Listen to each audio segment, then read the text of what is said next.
ನಾನೇನು ಸರ್ಪ್ರೈಸ್ ಕೊಡ್ಬೇಕು ಅಂತ ಕರ್ಕೊಂಡ್ ಬಂದಿರೋದು. 1 2 3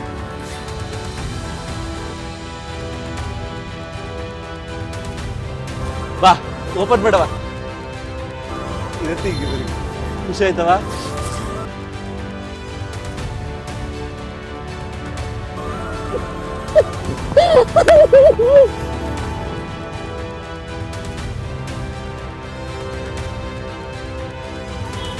ಹೆಂಗೈತೆ? ಚೆನ್ನಾಗಿದ್ಯಾ? ನಮ್ಮ ಅಮ್ಮಂಗೆ ಕೊಡ್ಸಿರೋ ಕಾರು ನಮ್ಮ ಅಪ್ಪ ಅಮ್ಮ ಓಡಾಡ್ಲಿ ಅಂತ ಇಷ್ಟು ದಿವಸ ಬೈಕಲ್ಲಿ ಓಡಾಡ್ತಿದ್ರು, ಇನ್ಮೇಲೆ ಕಾರಲ್ಲಿ ಓಡಾಡ್ತಾರೆ ನಮ್ಮ ಅಪ್ಪ ಅಮ್ಮ. ಅಪ್ಪ ಏನಂದ್ರೆ ಒಂದು ಸರ್ಪ್ರೈಸು. ಏನು ಕಾಣಿಸ್ತಿಲ್ಲ ತಾನೆ? ಏನು ಕಾಣಿಸ್ತಾ ಇಲ್ಲ.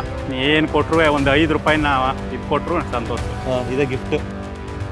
ನನ್ನ ಮಗ ಕೊಡ್ಸಿರೋದು ಇದು. ಏನೋ ಕುಂಕುಮದಲ್ಲಿ ಇಡ್ತಾರೆ, ಇದು ನಮ್ಮ ಗದ್ದೆ ಮಣ್ಣಲ್ಲಿ ಇಡ್ಬೇಕು ನೀನು. ಇಲ್ಲಿ ಕೂತ್ಕಪ್ಪ, ಮಣ್ಣಾದ್ರೂ ಪರವಾಗಿಲ್ಲ ಅದು ಹೇಳ್ತೀನಿ. ಏನೋ ನನ್ನ ಮಗ ಸಂಪಾದನೆ ಮಾಡಿದ ಕಾರು ಅಂತ ಇವತ್ತು ಸಂತೋಷವಾಗಿ ಕೂತ್ಕೋದು. ಸರಿ ಸರಿ.